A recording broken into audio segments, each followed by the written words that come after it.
С наступлением осени в продажу поступают новые адвент-календари от компании LEGO. И сегодня у нас на обзоре один из таких новеньких календарей из серии City. Сейчас вместе с вами мы откроем все 24 окошка и взглянем, что интересного они в себе прячут. Начинаем. В окошке под номером 1 попалась первая фигурка набора – мальчишка в костюме полярного медведя.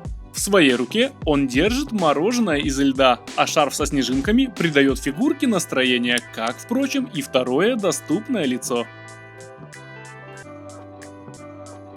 Во втором окошке мы находим детали для сборки небольшого бульдозера. Постройка хоть и мала, но вполне узнаваема и может быть использована как игрушка для одной из фигурок.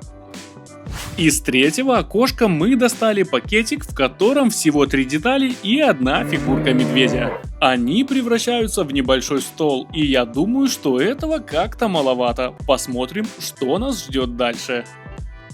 Окошко номер 4 дарит нам детали для сборки самоката и шлем для защиты головы, который точно пригодится, если вы вздумаете проехаться на этом самокате зимой.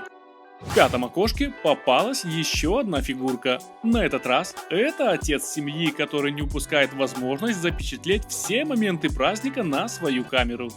Мне нравится его рождественский свитер и его второе лицо, где он, прищурив глаз, делает снимок.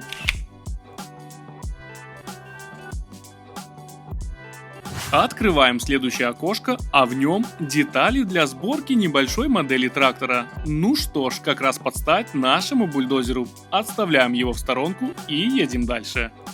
В окошке номер 7 снова 3 детали и фигурка. На этот раз это щенок со своей миской. Очень мило, но как-то маловато для целого окошка, особенно учитывая размер этих деталей. Окошко номер 8. Тут у нас детали для сборки небольшой снегоуборочной машины, как мне кажется. Можете написать в комментариях, как считаете вы, что это за транспорт. Будет интересно почитать. Под номером 9 спряталась еще одна фигурка в костюме. На этот раз это девчушка в костюме оленя. И, судя по компасу в руке, это не просто олень, а один из тех оленей, который находится в упряжке Санты и помогает ему развозить подарки. По крайней мере, мне так хочется думать. Отставляем фигурку в сторонку и открываем дальше. Под номером 10 очередная кучка небольших деталей, из которых мы собрали гоночную модель на пульте управления. Не густо, но хоть что-то, ведь в следующем окошке нас ждала лишь небольшая коробка и фигурка кота. Можно было бы добавить хотя бы клубочек ниток, но нет, видимо, и так достаточно.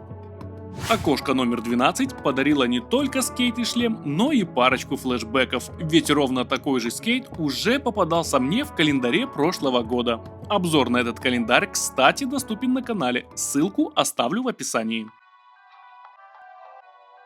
В 13-м окошке мы встречаем еще одну фигурку набора. Судя по рисунку на ее рождественском свитере, эта девушка увлечена темой космоса, а ее плюшевая игрушка пришельца лишь подчеркивает этот факт. Под номером 14 попался пакетик с деталями для сборки небольшого космического корабля. Очередная маленькая постройка, но кажется, я знаю, кто будет от него без ума. В 15-м окошке нам попалась фигурка пришельца в классном космическом шлеме. На его костюме красуется номер в виде 2 нулей, а его улыбка говорит о том, что он пришел к нам с миром. Что ж, прикольно. В следующем окошке нам попались детали для сборки какого-то робота-помощника. Возможно, это помощник того самого пришельца из прошлого окошка, но это не точно. В 17-м окошке попалась фигурка в костюме новогодней елки. Это, пожалуй, самая классная и праздничная фигурка в этом календаре. Хотя, на мой взгляд, все 3 костюмированные фигурки в этом календаре достойны внимания. В 18-м окошке прячутся детали для сборки небольшого желтого фургона. Очередная маленькая постройка, которая отправляется к остальным микромашинкам. Окошко 19. Тут попался снеговик в пиратской треуголке с щеткой вместо сабли. Необычно, но почему бы и нет. Посмотрим на следующее окошко. Под номером 20 попались детали, из которых был собран небольшой стол с различными угощениями и чашкой чего-то вкусного. В 21 окошке попалась фигурка миссис Клаус с кренделем в руке. Забавно, что в прошлом году мне попалась такая же фигурка, но с принтом на ее наряде. В этом же году решили сэкономить, и очень жаль. 22 окошко подарило нам сборную модель небольшого паровоза, который, видимо, будет курсировать вокруг новогодней елки.